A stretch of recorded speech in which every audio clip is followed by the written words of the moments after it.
Hey guys, it's Kai here with another video game review. This week I'll be showing you Mafia II for the Xbox 360. Mafia II is a game with a lot of style, something you'd be forced to admit even if you hated every single other aspect of the game.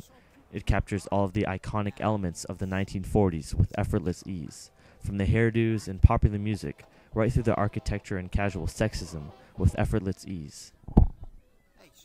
I found myself actually choosing to obey the speed limit or stroll through the streets ideally, just in order to soak up the ambience.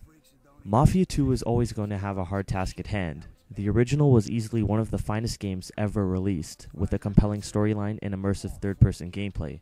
Sadly, I've ended up slightly disappointed with 2K Czech's latest sequel. It lacks heart and soul, instead relying on a glossy overcoat in the attempt to sell itself. The game is quick to impress with a stunning panoramic view of Empire Bay, literally loaded with detail. The population and characterizations are vibrant, pulsating renditions of a world we were too young to grow up in, but yet are longing to relive. As we had hoped, the graphical style is both attractive and appealing, with set period music pieces forming the foundation of a virtual world.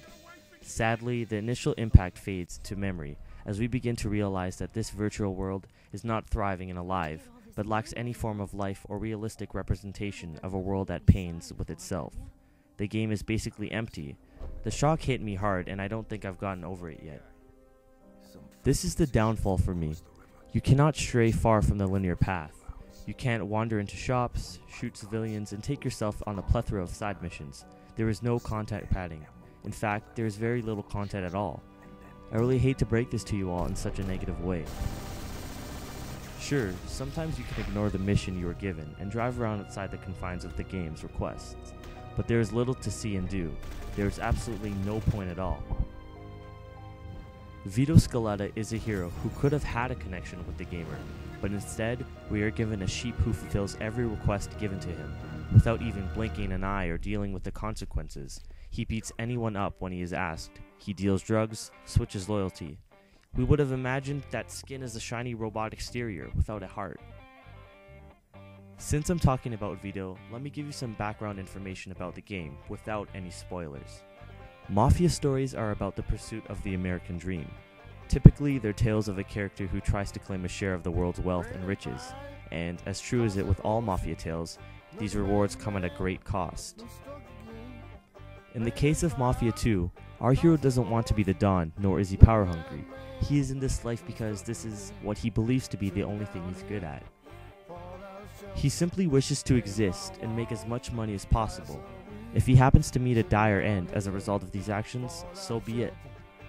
Instead of giving players a character who will rise through the ranks to achieve the rank of best mobster ever, like EA's approach to Godfather video games, we're given one who is content with being the middleman. But in the process of trying to create a serious narrative, Mafia 2 falls into the trend of other sandbox games. It reminds you time and time again with, you're playing a video game, moments that break the hard work put into crafting this narrative in the first place.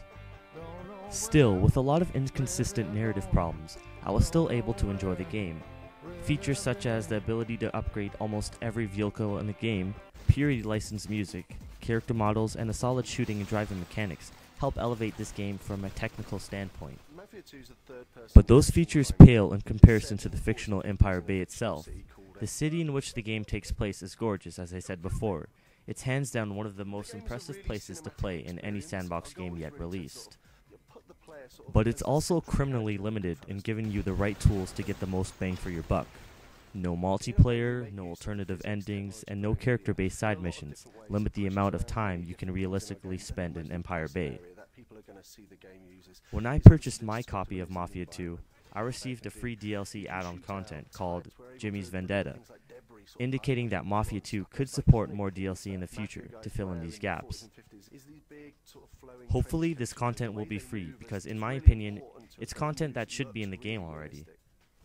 Mafia 2's other big strength comes from the voice acting and cutscene direction. As soon as a cutscene starts to play, I feel like I'm living out a fantastic Mafia tale, one full of double-crossing, epic car chases, and intense shootouts. For all the hard work that has obviously gone into Mafia 2, I really wanted more than what it finally delivered. I'd enjoyed the story, characters, and setting, and I learned to overlook the narrative problems so I could sit back and enjoy the ride. But once it was over, it was over. The lack of additional content for every platform right out the box is unfortunate. When the strength of the game lies solely on the shoulders of an inconsistent narrative in a limited yet gorgeous environment, I can't help feel but robbed of an experience that should have been greater than the sum of its parts. I'm going to give Mafia II a 7 out of 10. If you enjoyed the first game, you'll probably enjoy the second game too. But if you're still not convinced that Mafia 2 is the game for you, then go to your local Blockbuster or EB Games and pick up Grand Theft Auto or Saints Row 2, if you're into free roam shooter style games. This has been another review by KaiMatthew22, so make sure you go over to my channel and see some of my other videos, some of my video game reviews, and some of my gameplay. Comment, rate, and subscribe. Thanks.